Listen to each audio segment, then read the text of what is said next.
Hi, welcome to our channel. ఎవరైనా ఇంటికి వచ్చినప్పుడు సింపుల్ ఆకలిగా ఉన్నప్పుడు ఈజీగా పెద్ద ప్రాసెస్ లేకుండా ఈ బిర్యానీని ట్రై చేయండి. ఫస్ట్ ఒక బౌల్ తీసేసుకొని అందులో పన్నీర్ వేసేసుకొని పసుపు, ఉప్పు, కారం, పెరుగు వేసేసుకొని బాగా మిక్స్ చేసేసుకోండి. తర్వాత కర్రీ లీవ్స్ వేసేసుకొని మళ్ళీ ఒకసారి బాగా మిక్స్ చేసేసుకోండి. అలాగే ఆయిల్, లెమన్ కూడా వేసేసుకోండి.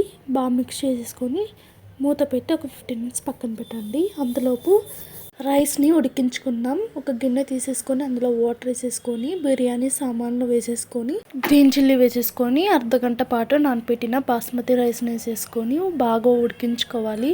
అంతలోపు బిర్యానీ కడాయి పెట్టేసుకొని ఆయిల్ వేసేసుకొని కొంచెం గీ వేసేసుకొని గ్రీన్ చిల్లీ, టమాటో ప్యూరీ వేసేసుకోవాలి. బాగా మిక్స్ చేసేసుకోండి. తర్వాత అల్లం పేస్ట్ 1 స్పూన్ వేసేసుకొని బాగా పచ్చివాసన పోయేంత వరకు మిక్స్ చేసుకున్నాక మ్యారినేట్ చేసుకున్న పన్నీర్ను వేసేసుకొని ధనియా పౌడర్ వేసేసుకొని బాగా మిక్స్ చేసేసుకోవాలి. తర్వాత ఆచి బిర్యానీ మసాలా వేసేసుకోవాలి 1 టేబుల్ స్పూన్. తర్వాత బాగా మిక్స్ చేసుకోవాలి. తర్వాత బ్రౌన్ ఆనియన్స్, కొద్దిగా కొత్తిమీర వేసేసుకొని బాగా మిక్స్ చేసేసుకోవాలి.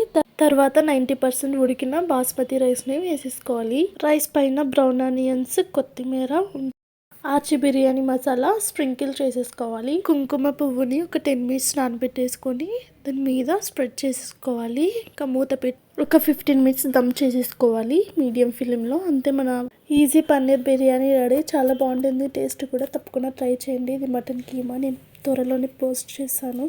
చాలా టేస్టీగా ఉంటుంది. తప్పకుండా ట్రై చేసి మన ఛానల్ని సబ్స్క్రైబ్ చేయండి.